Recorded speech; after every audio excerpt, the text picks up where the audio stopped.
Okay.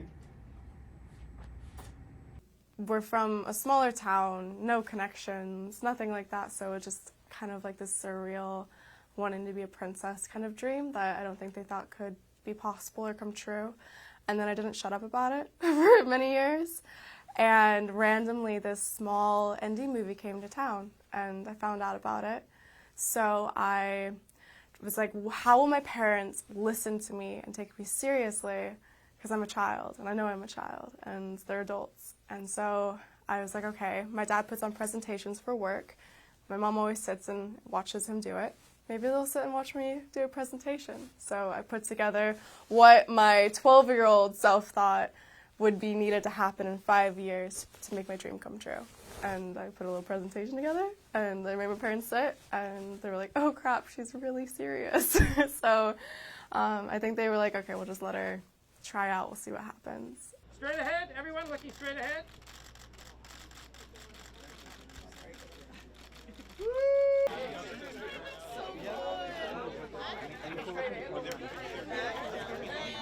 I mean, I really hope that they're proud. I do a lot of it for them.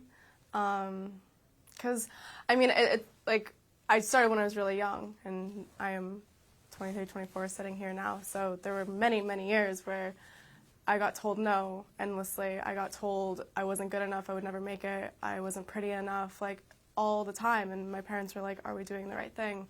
My parents lost everything. My parents lost themselves, and my parents got divorced. Like, a lot happened in the meantime of being able to get here, so it's kind of like a bittersweet thing of, yes, my dream is coming true, but unfortunately lost a lot of, like, family in the meantime of it.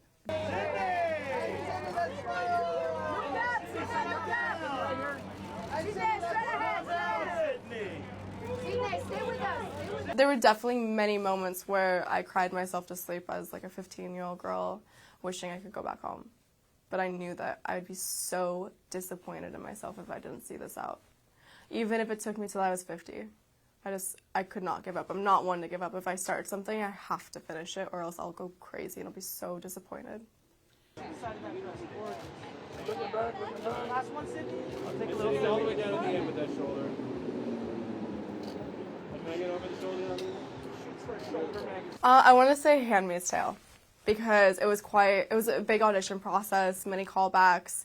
And I remember sitting in the car with my mom, like outside of it, and I'm all dressed up, and I watched all these videos of how to braid my hair so I could kind of look like one of the handmaids, and I would try and mimic all of the eye movements and how they held themselves just for the audition. And I was sitting in the car, and I get so nervous before auditions, and my mom just looked at me, she's like, you're going to be okay, it's going to be fine, like whatever happens, happens, if it's meant to be. And I go in there, and then I found out, and I was so happy and so excited, and it was one of my mom and I's favorite shows, and all of her friends loved the show. So when I was on set for the first time, I was like, I'm actually here.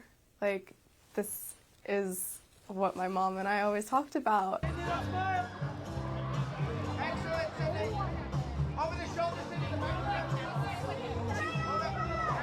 I actually just bought my first house. I moved in a week ago, and it's quite an amazing feeling because I haven't lived in a house since I was 13 years old. My parents, we lost our house growing up.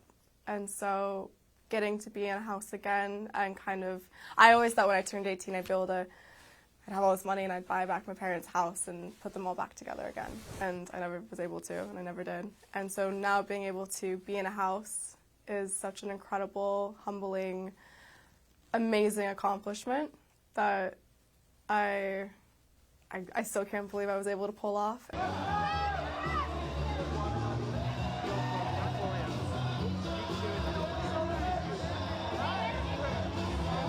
I mean, being on set with Quentin Tarantino and Brad Pitt, and Margot Robbie, and Leonardo DiCaprio, all in the same film, like that was amazing. That was a crazy, crazy experience.